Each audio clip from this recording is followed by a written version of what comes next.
Have you ever pondered yourself not as an entirely autonomous individual, sculpting your own destiny solely through sheer willpower, but rather as someone whose every inclination, idea, and characteristic is influenced by pervasive determinisms and biases? For many, especially in regions where the ethos of self-made success and personal agency holds sway, this idea can be deeply unsettling and even outright rejected. However, for sociologist Pierre Bourdieu, this concept held significant weight. Through his scrutiny of social structures and practices, Bourdieu introduced and elaborated upon the notion of habitus, derived from the Latin term for way of being. Philosophers like Durkheim and even Spinoza had previously touched upon this idea, but Bourdieu refined it extensively. His work revolves largely around the exploration and comprehension of social reproduction. Bourdieu's concept of habitus encompasses not only outward behavior, but also self-perception, language, gestures, beliefs, and worldviews. According to Bourdieu, one's habitus is essentially the culmination of life experiences and societal influences, representing the tangible manifestations of various social determinants. From musical tastes to linguistic abilities, from health to leisure activities, and even down to body language, all these aspects are seen as reflections of one's social background, crystallized into their habitus.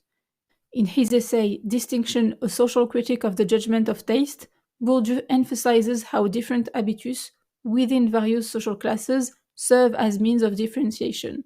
Members of these classes employ their habitus to distinguish themselves from others. This distinction, particularly wielded by the upper classes and bourgeoisie, not only serves to create a divide between themselves and lower classes, but also to reinforce social hierarchy. The more esteemed and validated one's habitus is within society, the higher their status in the social hierarchy. Conversely, behaviors and knowledge deemed less legitimate or valuable correspond to lower status within the social hierarchy.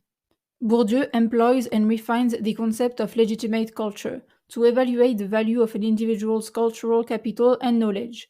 Rooted in Marxist theory, this concept implies that the bourgeoisie, possessing economic and political power, determine which cultural elements are considered legitimate.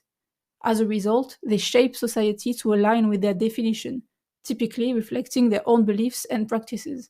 Furthermore, not only is legitimate culture and behavior defined by the bourgeoisie, but it is also reinforced through the means of acquisition. Bourdieu asserts that educational systems and access to cultural resources favor the adoption of certain habitus by certain individuals. Therefore, the educational system, which impacts and promotes bourgeois value according to him, tends to advantage bourgeois kids while disadvantaging those from lower socioeconomic background. It's crucial to understand that habitus extends beyond mere habits. It encompasses the entirety of dispositions learned or imposed since birth. As individuals internalize the norms and references of their socioeconomic backgrounds, they manifest them through their behaviors, beliefs, and practices. The process of constructing one's habitus is not deterministic. It's subjected to a multitude of variables and environmental influences. Life trajectories can diverge significantly from one person to another, even among individuals with seemingly similar backgrounds, such as siblings. This hierarchization of habitus serves to further legitimize the dominant and legitimate culture, which Bourdieu often identifies as the bourgeois culture. According to Bourdieu, social structures such as the educational system enable the bourgeoisie and dominant classes to justify their social dominance and legitimize their knowledge and habitus by establishing them as the standards that everyone should aspire to attain. Since this knowledge stems from their social class, the privileged classes and their descendants find it easy to assimilate. In contrast, children from underprivileged backgrounds may lack similar access to opportunities or knowledge. As a result, these disparities in educational and cultural resources can lead working-class children to believe that their underperformance in academics, which frequently determines their future career prospects, is somehow justified.